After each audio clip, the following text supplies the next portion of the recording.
원래는 자연은 대상이고 인간이 그 자연을 연구하는 주체였다면 이제는 인간 자체도 객체가 돼서 변화시켜야 되는 대상화되고 있는 그런 상황이기 때문에 이 신에게 도전하는 생명과학의 기술에 대해서 어떻게 수용해 갈 수 있는지에 대해서 고민해보는 시간이 되었으면 좋겠습니다. 생명은 우리가 한마디도 얘기하기가 굉장히 어려워요. 그래서 근데 이거는 사실이죠. 생명이 물질에서부터 왔다. 그죠? 물질에서부터 생명체가 만들어졌다. 그래서 생명체를 여러 가지 학자들이 다른 방법으로 정의를 하는데 유전학을 하는 사람들은 생명체를 나누는 기준을 자체적으로 재생산을 가능하냐 그걸 갖고 나누고 생리에 더 포커스를 하는 사람들은 이제 자극에 반응해서 호메오스타시스를 할 수 있다. 즉 항상 일정한 조건을 유지할 수 있다. 그걸 이렇게 얘기를 하고 또 연력학적인 관점에서 물리학 하시는 분들은 원래는 그 모든 물질들은 무질서도가 더 증가하는 방향으로 가게 돼 있는데 무질서도를 증가시키는 방향으로 가려는 거를 억지로 외부의 에너지를 갖다가 쓰면서 그 자기를 그 낮은 엔트로피 상태를 유지할 수 있는 거를 생명체다 이렇게 얘기하기도 합니다. 문제는 생명 현상이라는 게 20세기의 분자생물학을 통해서 생명체를 환원적으로 접근하는 방법을 통해서 우리가 생명체에 대해서 굉장히 많이 이해하게 됐지만 그 반응들을 다 모아놓으면 그럼 생명이 되느냐? 그거는 아니라는 거죠. 그래서 생명 현상이라는 것들이 화학 반응의 총합만으로 설명할 수 없는 어떤 창발적인 특징이 각 단계마다 일어난다고 이제 저희가 이해를 하고 있습니다. 생명체가 탄소뿐만 아니라 뭐 탄소, 수소, 산소, 질소 이런 것들로 이루어졌는데 이런 물질들 원자들이 모여서 결국 제일 중요한 거는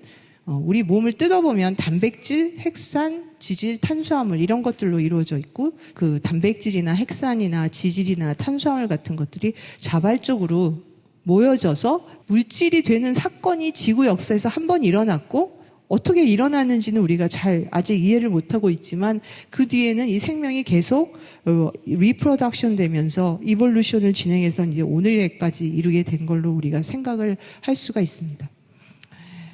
근데 생명이 이제 갖고 있는 가장 큰 특징은 정보를 가지고 있어야지 재생산을 할 수가 있는데 생명체를 만드는 정보가 뭐냐 이것이 20세기의 생명과학을 하는 사람들이 갖고 있던 가장 큰 질문이었습니다. 이 정보가 그런 수학적 법칙을 따르는 그 정보의 실체가 뭐냐가 사실 20세기의 분자생물학을 시작하게 된 그 질문이 되거든요.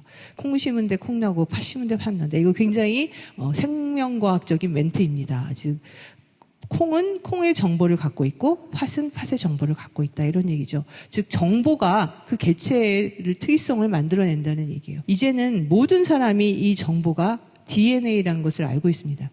지구상에 있는 모든 생명체는 다 DNA라는 화학 물질을 정보로 사용합니다. DNA는 이중나선이라는 구조를 가지고 있고 화학적으로는 굉장히 간단한 구조입니다. ATGC라는 4개의 염기 성분이 서로 마주보면서 이 이중나선을 만들고 있는데 A는 근데 T랑만 짝을 하고 짝이 정해져 있습니다. 하나를 알면 나머지 한쪽을 저절로 알 수 있는 거죠. 이런 특징. 근데 왜 그러면 DNA가 유전 물질로 발탁이 된 걸까? 진화 과정에서 그 내부 안에 정보를 가지고 있어야 되고 그 다음에 계속 리프로덕션이 돼야 되니까 정보도 재생산이 돼야 돼서 복제가 되기 쉬워야 되고 그 다음에 우리가 이렇게 단순한 생명체에서 복잡한 생명체를 계속 변화해 왔다는 얘기는 정보가 변할 수 있어야 된다는 얘기인데 이 세 개를 다 만족하기에 아까 보여드렸던 이 DNA가 굉장히 좋은 그 시스템입니다. 우리가 80년대에 들어서면서 이 DNA ATGC를 읽어낼 수 있는 기술을 갖게 되면서 생명이 어떻게 기능을 수행하는지 다 알 수 있을 거라는 생각을 했습니다. 그래서 보통 우리가 센트럴 도그마라고 할 정도로 모든 생명체에 적용되는 분자생물학의 획기적인 발견은 뭐였냐면 DNA라는 정보로부터 우리가 필요한 부분을 또 다른 핵산인 RNA 형태로 읽어내서 그 부분에 대한 단백질을 만든다. 생로병사 그 모든 기능을 수행하는 것은 실제 단백질이 하는 일입니다.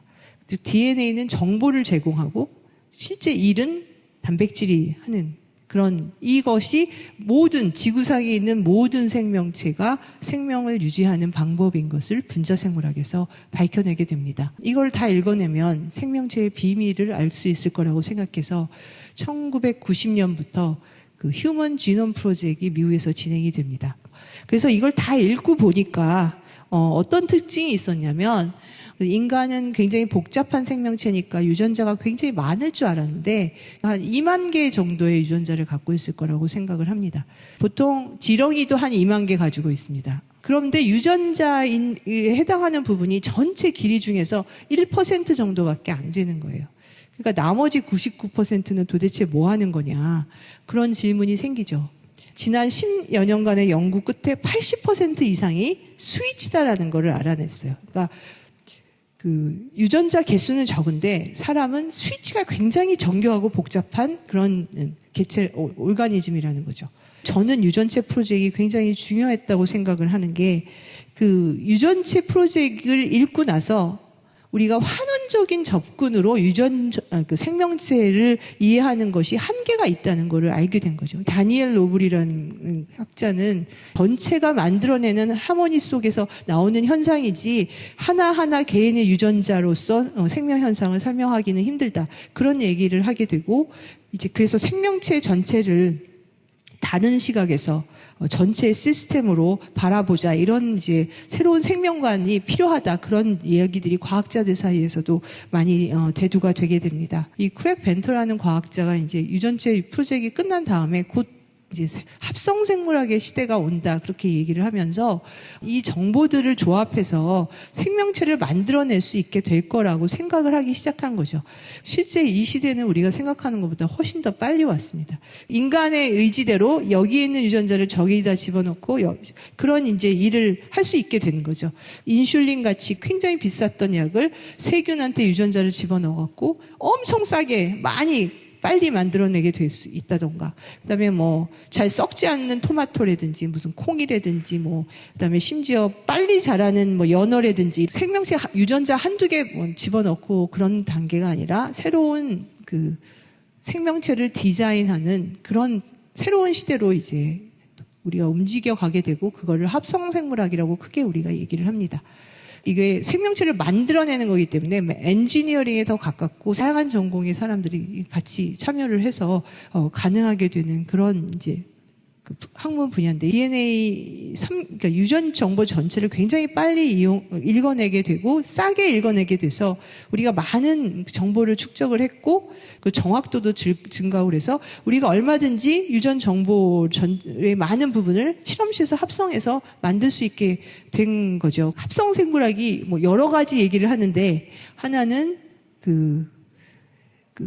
세포를, 생명체를 이거는 공학하는 사람들이 주로 가는 개념인데, DNA라는 소프트웨어에 의해서 작동하는 그런 유전자 회로로 구성된 기계 정도, 굉장히 효율적으로 만들 수 있는 기계라고 생각을 하는 그런 이제 부분도 합성생물학에 포함이 됩니다. 이렇게 하려는 이유는 사실은 인류가 지금 굉장히 많은 문제에 봉착을 하고 있죠. 식량 문제, 환경 오염 문제. 그것을 해결할 수 있는 유일한 방법이 아마도 합성생물학일 거라고 생각을 하는 거예요. 그래서 만약에 이런 거를 디자인하고 생명체를 만들어내려면 제일 중요한 것은 뭐냐면 유전자를 다 표준화해서 그것들을 조립해서 맞추면 우리가 원하는 기능을 하게 할 거라고 생각을 하는 거죠. 그리고 이게 이 물질에서 생명이 만들어지는 과정을 알려면 이 생명체를 만들어 봐야지 알지 어떻게 알 수가 있겠냐는 거죠, 우리가. 그래서 그 아까 얘기했던 크랙 벤터라는 사람이 처음으로 인공적으로 유전체 전체를 합성해가지고 그런 합성 생명체를 만들어내는데, 그때 거기에 새겨 넣었던 얘기가 파인만이 했다는 만들 수 없는 것은 이해하지 못한 것이다라는 그런 문구를 거기에 새겨 넣었다고 합니다. 여기서 더 나가서 기존에 우리가 알고 있는 생명체에는 존재하지 않는 새로운 물질을 사용해서 생명을 유지하는 새로운 생명체를 만들어 보겠다는 그런 얘기입니다. 테라포밍 프로젝트 같은 거를 들 수가 있는데, 우리가 원하는 생명체로 더 가까이 가도록 디자인하는 작업을 우리가 하고 있습니다. 이제 읽는 거는 다 했으니까 이제 쓰자. 휴먼 지놈 프로젝트 라이트 프로젝트를 진행을 하기 시작을 하는데, 이 합성생물학적인 방법을 통해서 과학자들이 지금 굉장히 근접해 매일매일 새로운 논문이 지금 쏟아져 나오고 있는 상황이고요. 그래서 2020년까지 전체 옛날에는 그 화학 공장에서 공정을 통해서 만들어내던 그 물질들을, 대부분의 화학 물질을 20% 이상 합성생물학으로 대체한다고 얘기를 하고 있습니다. 그다음에 먹거리를 만들어내는 기술에 다 합성생물학을 작용을 하겠다는 거죠.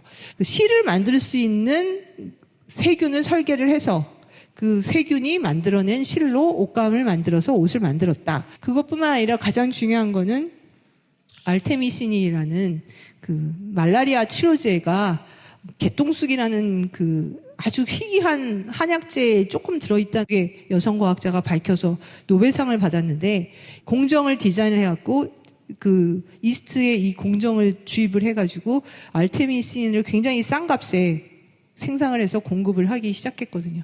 이게 굉장히 모든 거를 이제 합성생물학으로 다 할 수 있다는 거죠.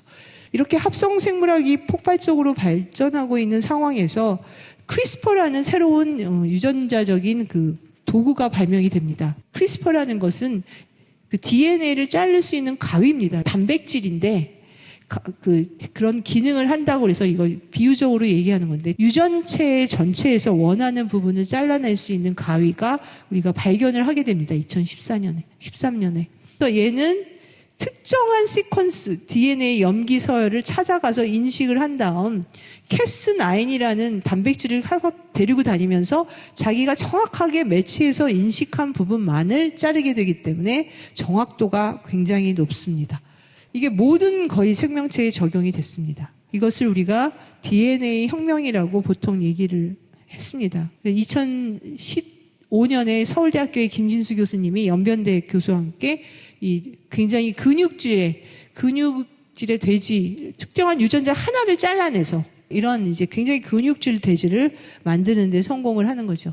그 이외에도 미국의 조지 처치라는 그 합성생물학의 대가의 랩에서 인간에게 장기를 이식할 수 있는 돼지를 만들었다고 발표를 합니다. 바이러스 부분만 다 잘라내서 사람한테 들어와도 별로 문제를 일으키지 않는 돼지.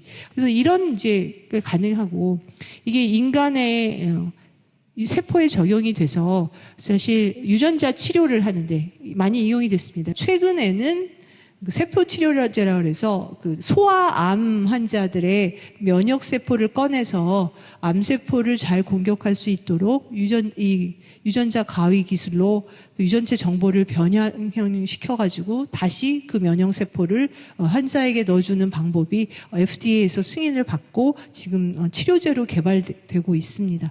이렇게 할 수 있는 거는 세포를 우리 몸에서 꺼냈다가 다시 집어넣을 수 있는 세포만 가능한데, 꺼냈다 다시 집어넣을 수 있는 세포는 혈액세포밖에는 없습니다. 그래서 사실 정보를 바꾸려면 수정란에다 하는 게 가장 좋은 거죠. 효율적으로. 인간을 제외한 경우는 다 수정란이나 씨에다 이거를 적용한 경우거든요. 근데 이제 사람한테 이거를 적용을 하면 유전병을 고칠 수 있어서 좋긴 한데, 한 번 변형된 유전 정보가 자손 내내 바뀌게 되는 거기 때문에 이게 생명 윤리에 커다란 이제 그 질문을 제기하게 되었습니다. 어떤 기준을 갖고 생명체에 적용을 해야 되냐, 그다음에 이거를 어떤 질환에 적용을 해야 될 것이냐, 어디까지 적용을 할 것인가, 뭐 여러 가지 질문이 많이 있습니다.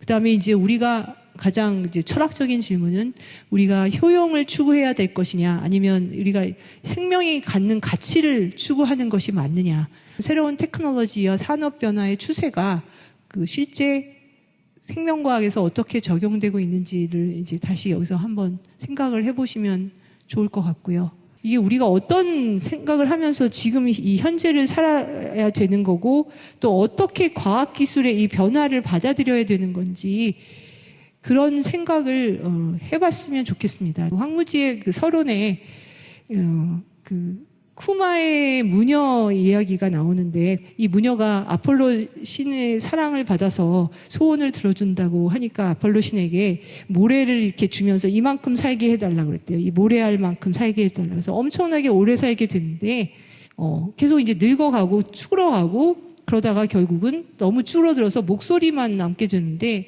근데도 죽지를 못하는 거예요. 그래서 그 애들이 이제 무녀한테 너는 뭘 하고 싶냐고 물어보니까 나는 죽고 싶다 이렇게 얘기를 한다는 대목이 그 앞에 나오는데, 우리가 도대체 이 생명과학 기술을 가지고 인간이 가고 싶어하는 곳이 어딜까? 과학기술의 발달을 우리가 멈출 수가 없다면 어떤 것들을 우리가 미리 논의하고 서로 논의하면서 해결 방안을 찾아가야 될까? 그런 것에 대한 숙고가 필요하다는 의미로 이 얘기로 제 강의를 마치도록 하겠습니다.